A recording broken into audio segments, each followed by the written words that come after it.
now, what does the NFL do with that? Alvin from the Chipmunks fame? Elvin. Yeah. Okay. Elvin. I mean, I don't know. Like, how does he pronounce it? Is it different? This is funny the way you say it. Sorry. I'm white, so. Yeah. Yeah, you are. See? That's what I said. You are white. He's no Uncle Rico. Both of them. You know what I'm saying? He's no Uncle Rico. You wish you were Uncle Rico.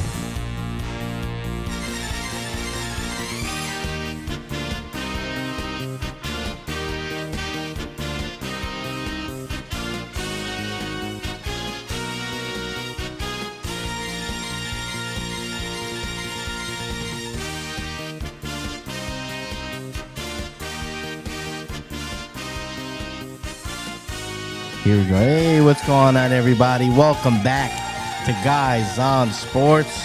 We're a little light today. We're missing some people, but it's beautiful. It's wide open. The I show, can move. Yeah, well, I'm nimble. A little less hot. Yeah, yeah. We have more space to speak. Yeah. Mark's, well, both really, because we're not just going to pick on Mark. Zach too. They got a lot of hot air. They got a lot of shit coming out of their mouth. The show definitely skews stupid. Yeah. More so when they're on. A lot of Bears bullshit, a lot of Eagles. Yeah. Yeah. Homer bullshit. I had to bleep both of those, but that's fine. Yeah, unless that's the week he's high in the Jets, then, you know. Yeah, then he might be high in the Jets, yeah or the Jaguars. Yeah. Whatever. He does have a serious thing for the Jags. T-Law. He's jagging up. He's jagging off. Maybe on that cruise he's on right now. Yeah, what cruise is it again? I don't know. He wouldn't really tell us. Virgin Voyage? Yeah, he said something about he had to drink a lot to just kind of lower his inhibitions. I don't know what that meant. Loosen things up. Yeah, loosen things up, you know. But, you know, God bless him. Yeah, I can't wait to see the pictures. Hey, if you ever thought, why my wireless bill so high, let me tell you about Mint Mobile. We're partnering with for today's video. Now with an extra special offer for our channel, if you sign up before July 14th using our link, you can get their unlimited plan, which is normally $30 a month for just $15 a month. That's 50% savings off their already super low price.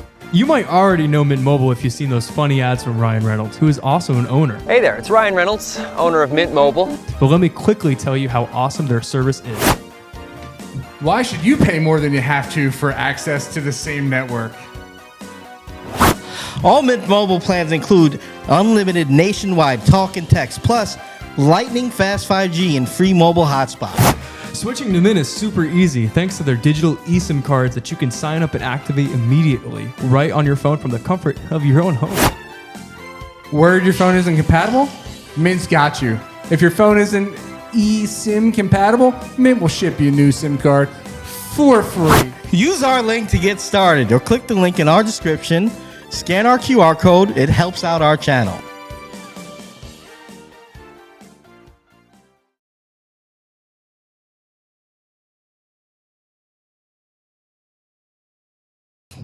Yeah. So, Rocky. Yeah. It's getting down to the nitty gritty. Camp starting, fantasy starting. Right. We're going to gear up next month. I'm sure you guys have seen the promotions.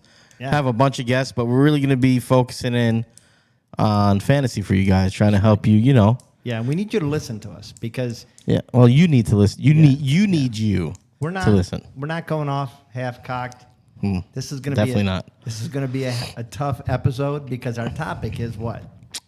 Regression. Yeah, and let's talk about regression. We're going to talk about negative regression. There's players that we think kind of will pull back. Regression is just stats, and you can have negative regression or positive regression. So today we're going to talk about positive regression, which doesn't seem like it should be a thing, but it doesn't seem like it should be positive, but it is, because it basically means that players over time tend to look like what the back of the football card says. Yes. So we're looking at players last year that maybe didn't, but we think will regress to the mean. That's right. Back to the mean. So. Yeah, so you need to listen to us. We don't want any bad comments. We want you to actually listen to the show so you can hear our line of reasoning before you trash us on TikTok or other social media. Yeah, so let's get into our fantasy, huh?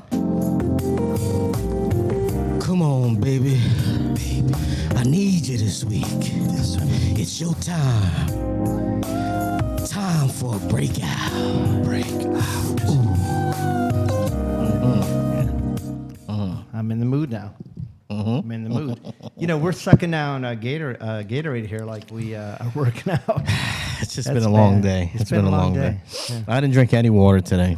Yeah, I drank a lot of coffee. I got up early. That's water. I flew. A Jace. It was terrible. You dehydrate when you fly. Yeah. Yeah. And flying nowadays just sucks in general. So. Yeah, I was driving around the airport terminals for a little while waiting for you, but Yeah, you did. I appreciate that though. That's why I got you some no Gatorade. big deal, man. No big deal. So, All right.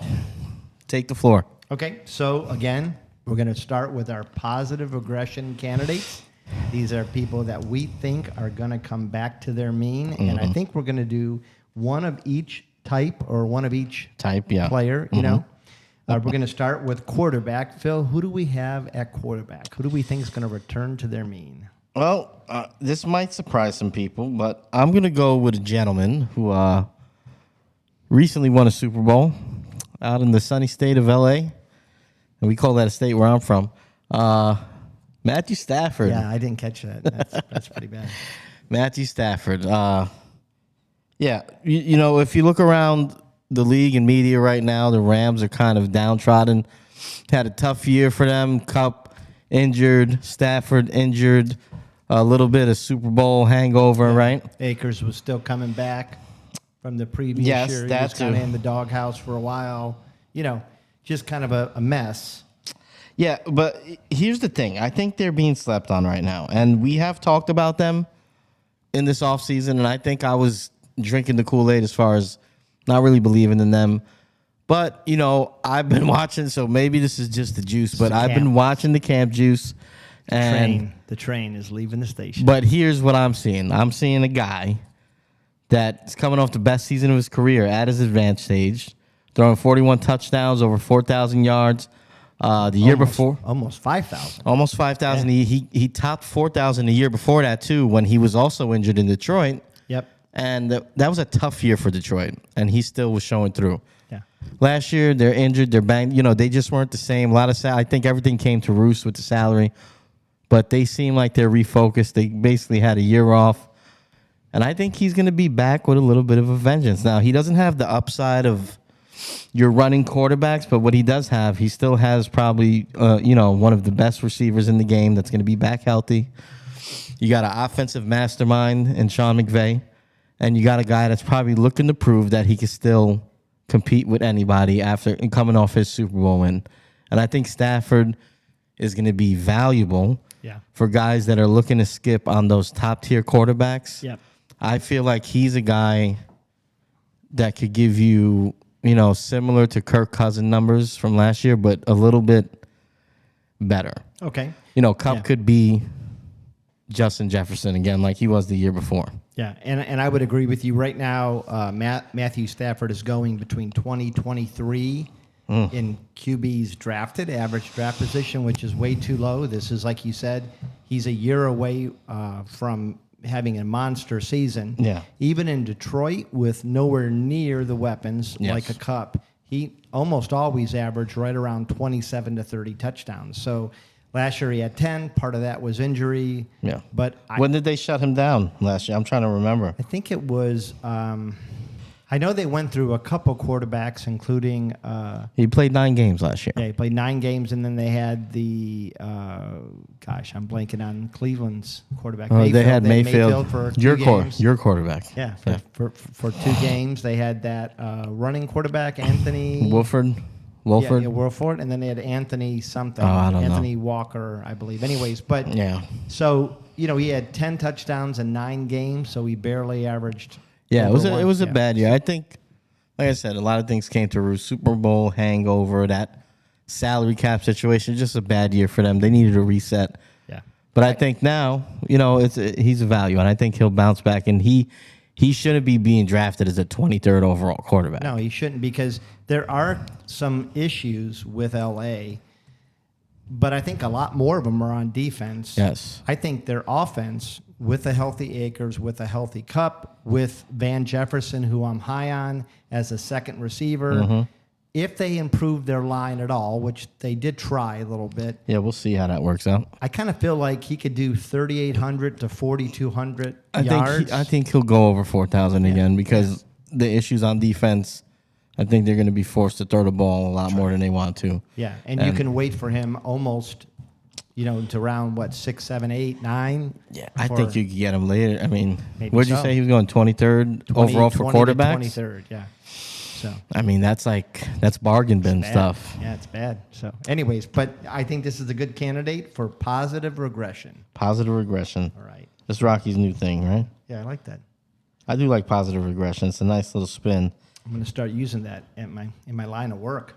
Positive regression. We need you to show some positive regression. Yeah. Have you shown positive regression recently in any? Yeah. Yeah. Yeah. Well, as far as what? I mean, In the bedroom? I don't like to talk about Okay. my business, but Okay. we've been handling it. Okay. So let's go to our next. We're going to go to our running back. Who's that? And I got this one. I think it's Aaron Jones. Aaron Jones. Now, Aaron Jones has never been a huge, he's never going to get you 1,800 yards rushing, 2,000 yards rushing. He's honestly normally average between 8 and 1,200. Where I like him is that he had his career low in touchdowns. Yeah. I think he's going to come back closer to his average, which is around 6 to 10 touchdowns, somewhere around there. Maybe let's say 8. I particularly like him this year because I think with Jordan Love, the offense is going to run through Aaron Jones. And I think we know what his cohort in the backfield is at this point. Yeah. And he's not Yeah. the guy. Yeah. I think we're safe there, Yeah, right? He's a good, change of pace, come in third down, but I don't think AJ is, the real deal here. But you know what? You mentioned, he's not an 1,800 yard guy. Yeah, he could be though with the receptions. But you know what? He's a guy that hasn't had less than 63 receptions in the past 5 years. So we're talking about a bona fide, PPR machine. This is a guy that you would happily probably start as a wide receiver Could calm and wide receiver too. Yeah, Austin Eckler light. Kind Austin of Eckler- the diet Austin Eckler. Yeah, I mean, he's been pretty consistent. I mean, even last year, where he was down, Yep. he still had the most receptions of his career. Yep. And I think with Love, who's going to be a little bit more yippy than Rodgers, Possible, yes. probably going to be looking for his outlets, so tight end and running back. So I think he's a great candidate for positive regression. Do we know where he's going in drafts or? No, I don't, but I can find that out real quick. Yeah, you could jump on that while I move to our next contestant here. I hate to bring this team up. It's just not a team I love talking about, but we're going to talk about them today, and that's the Dallas Cowboys. A lot of You things. love the Cowboys. Deep down. No, I don't. Yeah. So a few things have changed with the Cowboys. I think there's a lot of things that are going to change, and one of them is their pass catchers. They brought in Brandon Cooks in the offseason. Brandon Cooks, it feels like the guy's been in the league for 15 years, right? Yeah. He's coming off a season where, the Texans didn't really have what you would call a great offense or a steady hand at QB. I know you were a big Davis Mills guy coming out of college, and he's shown flashes, but I just don't think it was an offense that was conducive to a guy like Cooks, and he still kind of thrived there. Yeah. In comparison to what was going on. He missed some games, but in 13 games, 57 receptions, just about 700 yards, 3 touchdowns. We extrapolate that out a little bit. We're talking closer to 65 to 70 receptions, around 800 and some change yards. So that's a decent showing. Yep. With a bad quarterback and a bad offense and a bad situation.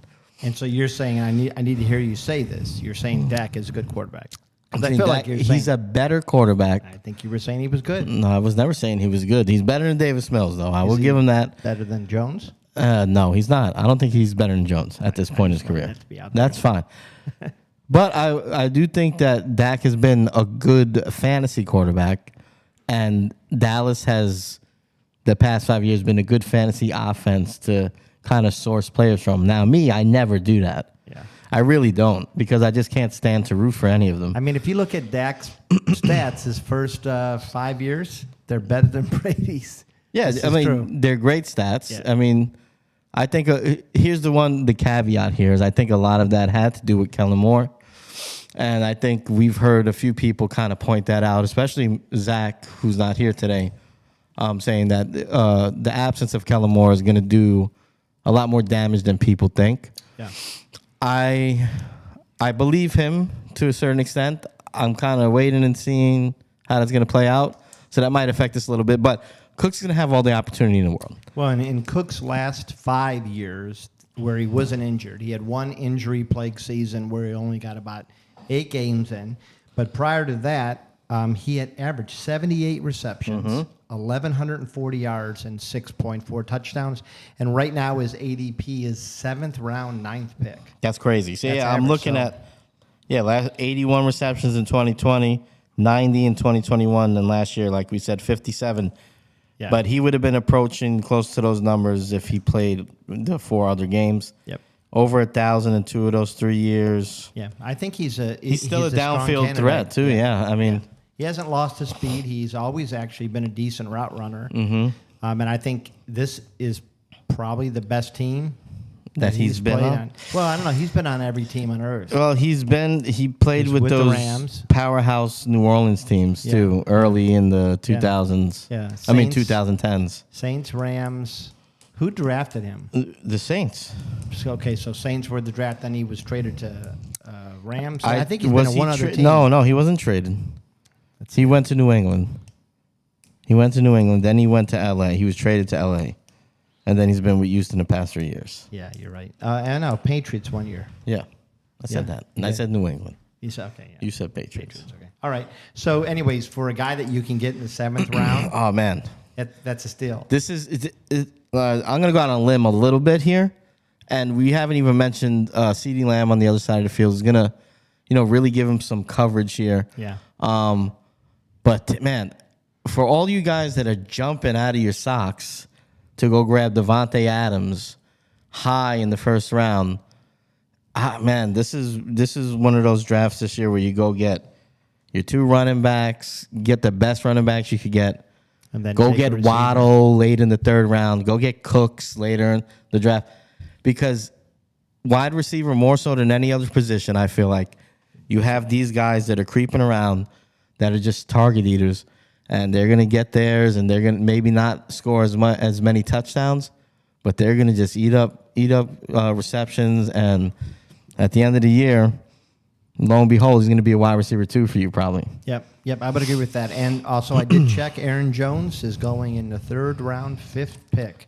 So that's pretty low for a quality starting running back that we think combined could have kind of inching close to 2,000 yards total. Yeah, probably around 17. Yeah, 1,800 total. Do you think because he's averaged around 400 receiving every year. But in your PPR leagues, that's where he's really going to take you from being like a guy that's outside of the top 20 or on the fringe to maybe threatening to be a top 12 back. Yeah, I would agree. All right. And then I think this is near and dear to you. Another dear to me. candidate for positive regression is your current fanboy crush. I think this is, I think you got a thing for him. You got a little bit of a Waller Woody. And let's call that a Waller Come Woody. on, that's not fair. I think it is. And so I think you should take this and talk about why you think Darren Waller is a candidate for positive regression. Well, I mean, geez, is it really that hard to explain? I mean, I feel like this is one of those things that was just meant to be. Let's go back here. Darren Waller, 2019, played a full schedule, 90 receptions, 117 targets, over 1,000 yards, 3 touchdowns, followed that up with 107 receptions, 9 touchdowns, and then that's when things hit the rocks. But I want to... What kind of rocks? Henry Ruggs killing 2 people rocks, firing a coach midseason kind of rocks. Not like rocks. No, not those rocks. No, that's not fair. It's a rumor. I'm just saying That's not fair. It's not a rumor. He spoke about it, and it was weed.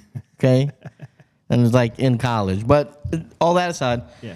this was 4 or 5 years after that, and he was just fine. He's a professional. He's still in the league. But what I will say is that year, and we talked about that team on how we thought they should have kept that coach on board, because the way he kept that team together, and they made a playoff game after all of that nonsense going on with Gruden and all that jazz.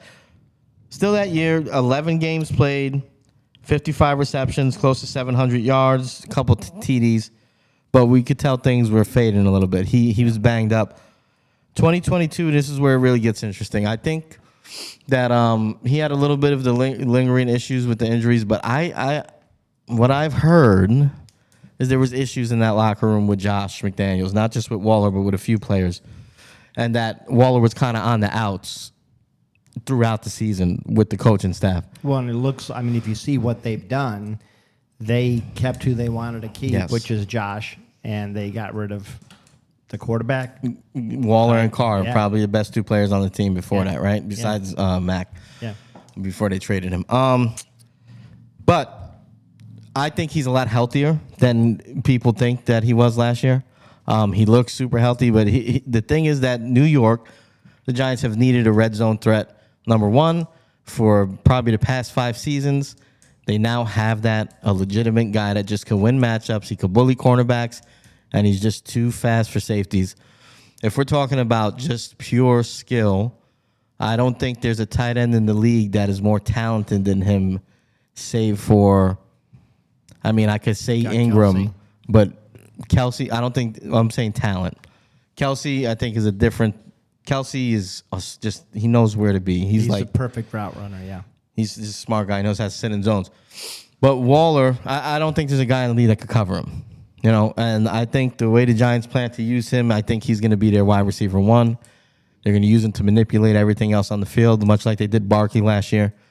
But I think where he's going to really shine is that he's just going to be able to win his matchup. And I think they're going to target him a lot across the middle. He's just going to be a problem. And I think he's going to be healthy. And in the red zone is where he's going to shine. And I think he approaches back to, like you said, 8 to 10 touchdowns this year. Yeah. And probably over 800 yards receiving at least. And right now, his average draft position is the number 6 tight end. Yeah, which is kind of surprising to me. If he's healthy, I think he's probably in that category of you're selecting him 1, 2, or 3. I mean, Yeah. I have more questions about Mark Andrews and George Kittle than I do yeah. about Waller. So it might be Kelsey. For me, it might be Waller. To me, it's Kelsey Waller. Yeah. So but overall consensus, and there's 3 different reporting sites. He's going number 68 in RTS Sports, number 81 in BB10, and number 75 is that consensus between the two. So you can get him. You can kind of get him. You can wait a little bit, let him other people pick the top tight ends, and then maybe turn around and get him after you get some good running backs and wide receivers. Here's what I don't necessarily understand. Well, I understand. Here's where I think people are misprojecting this. I think people are leaning on the injury thing. Prior to that 2021 season, he didn't miss time, except besides his rookie season. But we're talking about 3 years in between, 4 years in between where he didn't miss time. And like I said, I think last year was a lot more complicated than him just being hurt, right? So that's a little bit of me, weaving a web, putting a story together. But I don't see, when he was healthy and they were clicking, he and Kelsey, I mean, those 2 years, you could have, you might have wanted Waller instead of Kelsey. Yeah, and like you said, I think most people would say Waller is a better physical specimen. He's a better physical specimen. Kelsey is a better, I think, overall he's a coach on player. Yeah. all those Yeah. terms, coach on the field. But, I mean, Waller just wins against everybody. The big thing is the health, and I guess that's what people are worried about, but he looks great, and I think, to your point, strategy, if you want to go the other way early in the draft, just go wideouts and running backs, and then Go swing stack, back around. go stack Waller and Jones late in the draft. Well, I mean, Jones, I might bicker a little bit about that one because, that's my only concern is, Yeah, no, you're crazy. I mean, how many balls is Jones going to fumble? How many times is he going to get it stripped? That's a really tired. How many times will he trip on his own feet in the backfield? I mean, it's just, can Jones get him the ball? That's That's funny you said that. Jones is no Derek Carr. That's all I'm saying. Jones is no Derek Carr. All right. That's all. I mean, Derek Carr. Now there's a quarterback. He's a man. He knows how to run an offense. Maybe Derek Carr will get traded to the Giants prior to the. Maybe New Orleans will feel bad. That'd be better for Waller, I think. So do you know who had the least turnovers of any quarterback in the NFL last year? No, come on. Do you know? Are you aware? No. Okay. This is voodoo economics. It's not. It's 5 interceptions. Well, I mean, they didn't let him throw. 5. They were afraid. They were afraid to let him throw. He had nobody to throw to. Okay, so I mean, Okay. Hey, man. he's no Stack them. You trust me. he's no You Uncle stack Rico. both of them. Know what I'm saying? He's no Uncle Rico. You wish you were Uncle Rico. I do. I bet that's why you. Yeah, I get it now. I get the 70s aesthetic. All right. So those were our positive regressions. Yeah, let's go to our negatives. Let's go to our negatives. And I'm going to let you lead off with the quarterback here because I think you took Dak Prescott and kind of really explained your love hate for Dak Prescott. Now let's let you talk about another quarterback you love hate. Well, you know what? You're not even wrong. I do love this guy. Yeah. Before he went to where he went, it's a guy that you root for. But positive regression to negative regression here. I'm going with Mr. Jalen Hurts. Jalen Hurts. America's America's favorite. Recently, the winner of the hottest quarterback in the league, according to our draft. You drafted him. I drafted him number 1. Yeah. Now he's hot. Yeah. So, we were looking at his stats before the show, and we noticed a few things. He was efficient. 22 touchdowns, 6 picks. He had 13 rushing touchdowns. Yeah. And so I that's think where he added value. That's where he added. Yeah, that's where it took him from being a middle tier fantasy quarterback to, basically helping you win your championship probably last year. It's obvious that that's not going to happen again. They have not ruled out the 1 yard push, so I think they will be utilizing that this year. But I just don't think it's going to. Teams have had a year to go to school on it. And I think there's going to be obvious regression with the carries there. They just paid him buku dollars. They're going to protect him a little bit. They're not going to abandon it, but they're going to protect him a little bit. So I think you're going to see a clear regression there. And I just now, if we're talking about the passing from the pocket, it wasn't anything. It was Justin Fields. It was okay, yeah. I mean, Justin Fields had 17 touchdowns. Yeah. It kind of felt like a quarterback that some people think is going to make a big jump, but we would never say we're going to draft him 3rd overall, which is where Jalen Hurts is going. Number 3 quarterback drafted. Yeah, I mean, if you think about, he really kind of blew up last year, but it was the rushing touchdowns. I mean, 13 touchdowns is a great season for a running back. Right, but 22 touchdowns thrown. Is not when you've got Goddard, when you've got Brown, when you've got Smith, when you've got a decent set of running backs. There's a lot to like. I'm not downgrading. We're not saying he sucks as a quarterback. We're just saying that we feel like he's being overdrafted and he could regress some. Yeah, you're going to have to expect him to rush for another 10 touchdowns and throw for a few more through the air. Yeah. For it to be the same as last year. Yeah. And you're going to get him right now for the value of where he finished last year. And to me, it doesn't add up. Well, and especially because I think that you can say, at least in my opinion, that Philadelphia has upgraded their running back position. So I think there could be more rushing touchdowns by running backs. That's true. That would also mean fewer by Jalen Hurts. Yeah, I just don't think you could go into the season expecting 13 rushing touchdowns unless you have Michael Vick in 2006 back there. And you're going to have to draft Hurts like the number 1 quarterback in fantasy. And that's what he's going to probably. Yeah. I mean, he's probably, I don't know what his ADP is as far as quarterbacks, but I'm sure it's 3. He's going 3rd. He's going Mahomes, Allen, Hurts. Yeah. I'm guessing it's got to be those 3 because that's his overall position in both RTS and BB is number 3 quarterback drafted, overall second round, third pick. Yeah, see those two guys in front of him, I feel a lot more confident in their floor than Hurts. Yes. Yeah, I would agree with that. And I'm really not trying to bash the guy. Well, a little bit. We're trying to bash the guy because our young Padre is not here. Yeah. But 13 touchdowns, man, that's a tough thing to repeat on the ground. And that changes a lot of where he was placed last year. Changes it a bunch. All right, so let's go with our second guy for running back regression coming into the 2023 season. Who are we talking about, Rock? So we're going to go Jamal Williams here, and you want me to speak into the mic, I know? Yeah, that's fine. And Jamal Williams, people listen, he had a phenomenal year last year. Phenomenal. 16 touchdowns, otherworldly. Looked like he was the real deal, and that was in somewhat of a timeshare with Swift. People are excited. He got traded to the New Orleans Saints. People are concerned about Elvin, right? What's going to happen with him? But there's a couple things that you have to consider about Williams. His previous 6 years, he scored a total of 13 touchdowns. 13 touchdowns. 13. So that's about match. averaging what, like 2 point something? 2.6. Yeah. There's no way to me that he is going to score 16 touchdowns again this year.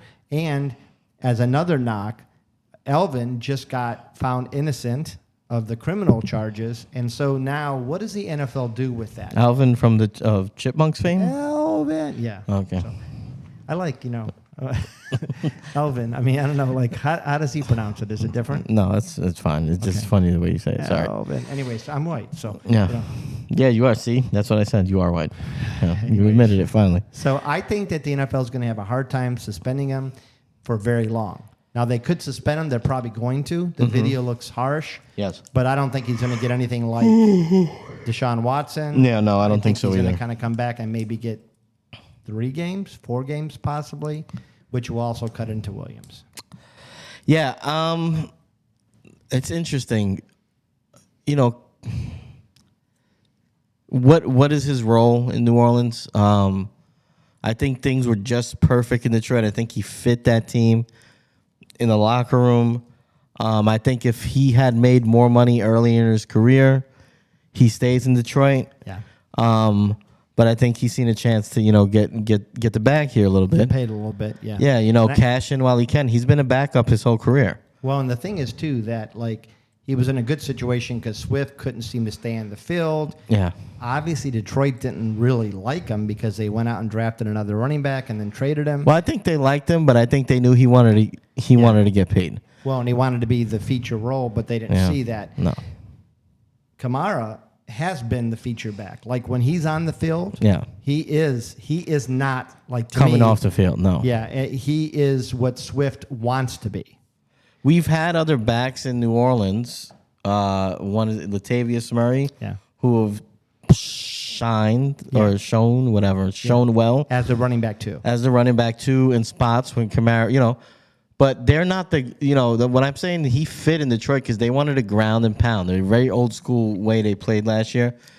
I don't think I know, New Orleans runs the ball more than people think because of the Drew Brees thing, but they're not a ground and pound team. And they got Derek Carr. And they have Taysom Hill still on the roster. Yeah, they do. Yeah. So, I just think Thomas coming back. Obviously he's not going to, what was it? 16 touchdowns? Yeah. That's not happening again. I think they'll be lucky if he gets 7 or 8. That's kind of what I think too. I think that would be a good season. Yeah. But that's a running back 2. And right now you're probably going to have to draft him as a running back 1. Yeah, that's a guy. Yeah. So yeah, I mean, yeah.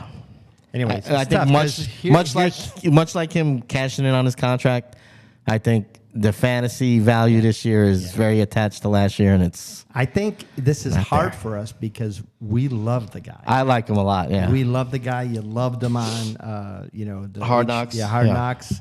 You love seeing him. He just, oh my gosh, you want to root for him. We're not hoping this. We just don't think he can, replay 16 touchdowns. So, all right, let's go to our wide receiver.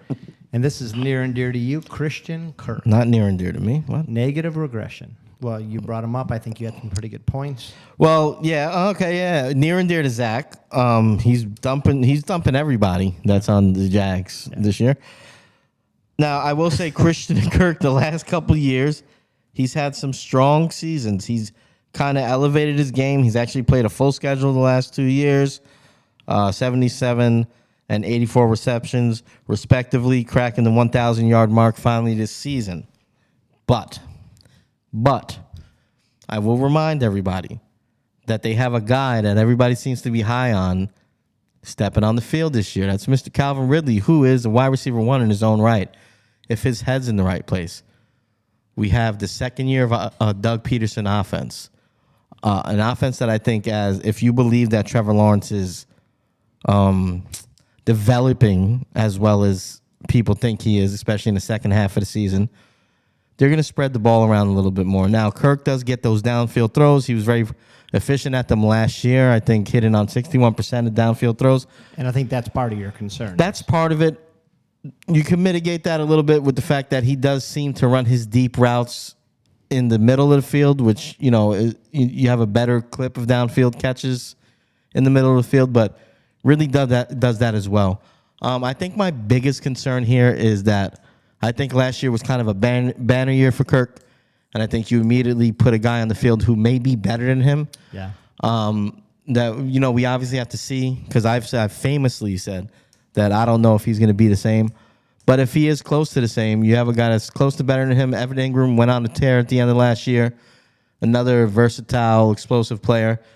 I don't know if Christian Kirk approaches the same number of targets as he did this year. I think he definitely doesn't. I think it's safe to say that. Is he as productive? Well, he's going to have to be more explosive with those catches. Yeah. So that's the thing. Well, and he's going somewhere around pick 65 here. And so you've got some other wide receivers that you might like better. You might like Tyler Lockett. You might like Mike Williams. You got Christian Watson, Drake London, Chris Godwin, Michael Pittman, Jerry Jeudy. To me, there's receivers like Jerry Jeudy. I don't think we've seen his best yet. No. I think that was Christian Kirk's best. Yeah, probably. Yeah. And so, my thought is he'll come back, and I'd rather put some money on a Jerry Jeudy who might go up, or Drake London in his second season with an improved offense. Yeah. So it's not that we don't like Kirk. We just don't love the situation he's in this year. I mean, I think he'll be fine. I just don't think he's going to measure up to where you're going to have to go get him at. Yeah. So, yeah, I think, maybe, if you want to roll the dice on that, if you feel really strongly about Ridley not being a big factor, then, I think Kirk, if that happens to be how it plays out, then I think Kirk is going to probably come close to repeating what he did last year. But I just don't know if that's in the cards. I think Ridley, at the very least early in the season, is going to require some looks, and it's going to take away from Kirk. Yeah. Yeah, I would agree with that. And then our final pick for a negative regression is going to be a guy who's kind of close, near and dear to my heart. Yeah. I think the Browns have overpaid him, and I'm a little bit worried about that. But right now, I think he is being a little bit overdrafted. He had his highest receptions last year in his career with 58, second best in receiving yards, stayed healthy except for 2 games, and started showing toward the end of the year with Watson to be that guy that was around the end zone that Watson looked for. And we know from previous seasons with the Texans that Watson likes the big tight ends in the end zone. That's right. That's a double entendre right there. Yeah. But anyways, David Njoku is a good receiver. He is a physical specimen. He's tall, fast. Yeah. He's got everything. He's everything. So then why did the Browns pick up the Texans and Deshaun Watson's old tight end, who was also his favorite around the goal line? I'm a little bit concerned about that. Yeah. I think that Watson, a year away from being, suspended, is firmly established in the offense, understands everything about it, and he understands who he is in the offense. And he told that team, go get Jordan, go get my old tight end. And he did it for a reason. So maybe he didn't trust, because there was a high water mark where Njoku won, had the game-winning touchdown against Tampa Bay. Yeah. And then there was one where he missed an easy pass in New Orleans. And he tends to miss the easy reception. It's kind of been a story of his career. Yeah. Yeah. And so I just think that there's something there that Watson has. He's kind of orchestrating and saying, hey, get this guy. I think Njoku could come back a little bit. Yeah, I agree. I think Njoku is one of those guys. It's just... It's a promise. Yeah. Talent there, just inconsistent play. And I think it does say something when the quarterback who you gave $240 million to tells you to go out and get my old tight end. Yeah. Are they going to phase Njoku out completely? No. I think his talent demands that he's on the field and his contract. Yeah, his contract is one of the highest. Yeah. They're paying him like a number one tight end. But I'm sure, just like any other contract in the NFL, after 2 years, there's an out. Yep. They go get Atkins for a bargain, I'm sure. Yeah, they didn't pay much. And if he feels comfortable with him, you can definitely see him being worked way more into the offense. I mean, they have every incentive to make it work with Atkins. Yeah. And let him walk at the end of the year. Use him while you can. Yep. And that could manifest itself in his targets, and especially his red zone targets. And I just feel like, it's one of those things in fantasy. I think guys just want... Tight ends are so sparse that any little flicker of hope with a tight end will boost his value. And we've seen it kind of... Yeah. Kobe Fleeners left and right, where it just sputters out. And it happens to be nothing, because I think people just want it to be so bad. And you look at like Njoku, he practices before games in a shirt. The guy is clearly a gym rat. Yeah, you watch him. Oh, you watch him. Yeah. But again, I think that there's some smoke there. And Akins is similar. Mm-hmm. And actually had his best season to get Deshaun Watson. He tended to be a touchdown guy. I think he averaged 5 touchdowns. I think he had 1 year where he had 7 with Deshaun Watson. Yeah. At the very least, he's going to be taking some in a way that Harrison Bryant, last year's backup tight end, couldn't. Yeah.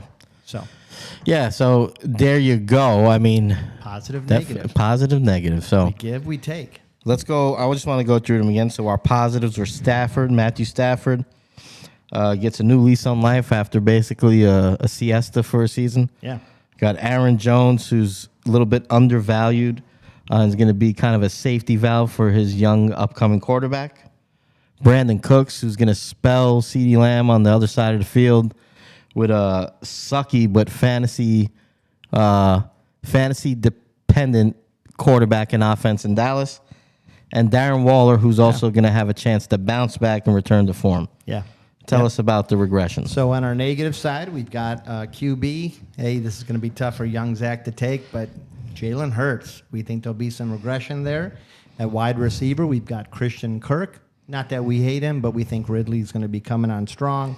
At running back, we got Jamal Williams. And at tight end, we got David Njoku, the Chief. And just to reiterate, this is not to say any of these guys are not going to play well. I think Jamal Williams will play well. I think Jalen Hurts will play well. Yep. But I think situations obviously have changed. And I think a lot of these guys did hit a high watermark on the negative side and just have to naturally come down. And with at least 3 of them, you're going to have to reach. You're going to have to draft high. Yeah. Yeah. And they might not be worth where you're drafted. Yeah. All right. So that's the show, guys. Please look for us at GON Podcast anywhere you listen to podcasts. Our socials are anywhere you follow socials, and on YouTube. Like and subscribe, hit the notification bell, and comment if you agree, if you disagree. Comment, come on. We answer questions. You can go follow us. The link is in our bio on all our socials at CHALKBOARD, where we give advice on trades, on rosters. Grade your team. Grade your team. We'll definitely help you out with some picks coming into the season, and just in general sports and fantasy chats. So you get in there with other guys, setting their lineups, bouncing ideas off. Help you.